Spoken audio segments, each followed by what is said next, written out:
A 75-year-old gentleman presented with severe epigastric pain, fever and a productive cough. He takes dabigatran due to 2 previous thromboembolic events, but doesn't have any other remarkable comorbidities. He had a temperature of 38, but was stable otherwise. An ultrasound revealed severe calculus cholecystitis. A chest X-ray performed on admission also showed evidence of right lower lobe pneumonia. After completing resuscitation, including implementing the sepsis 6, outline your management strategy for this patient. I would closely monitor the patient's response to my initial resuscitation and intravenous antibiotics, as per the microbiology policy, during the first 24 to 72 hours following admission. The setting this patient may be best managed is the high dependency unit, and therefore, I will closely liaise with the intensive care doctors. This patient is a high-risk surgical candidate for an acute laparoscopic cholecystectomy due to anticoagulation and the concomitant chest infection. I will ensure that his dabigatran is omitted, but would not utilize a reversal agent in the first instance. Unfortunately, the patient continues to be septic in the following 48 hours. How will you consider altering your management? If the patient doesn't respond to my management during this window, I will consider the placement of a cholecystostomy tube. I would discuss the patient with the interventional radiologist and seek advice regarding his anticoagulation with the on-call hematologist. I am aware that dabigatran's anticoagulation effects would generally reverse within 48 hours. However, this is influenced by factors including age, dosage, and renal function.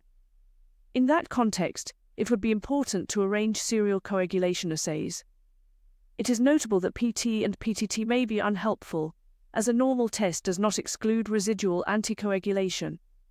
Alternative tests such as thrombin time, mass spectrometry, dilute thrombin time, and ECRIN clotting time may be utilized instead.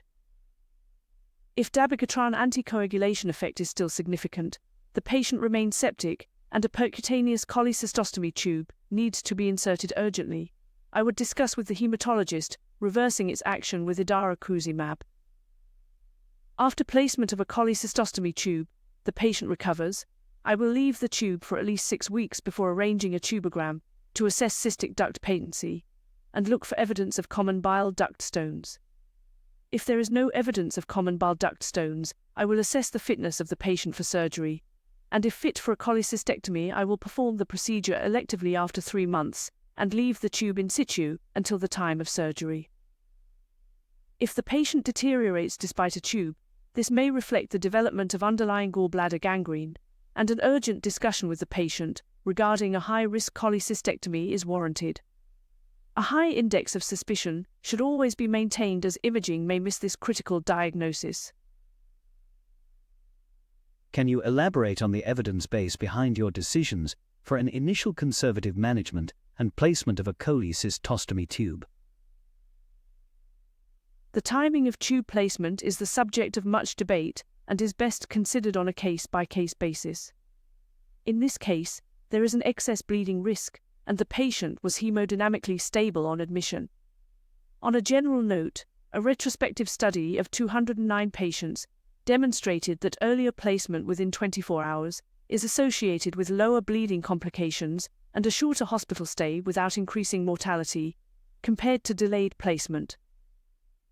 In the landmark Chocolate RCT, that compared cholecystectomy to placement of a cholecystostomy tube in high-risk patients, the latter consistently performed worse across multiple parameters, including major complication rates, hospital stay, reintervention rates, and recurrent biliary pathology. Therefore, early cholecystectomy should be pursued at the expense of tube placement, as a general policy in patients who are fit for surgical intervention.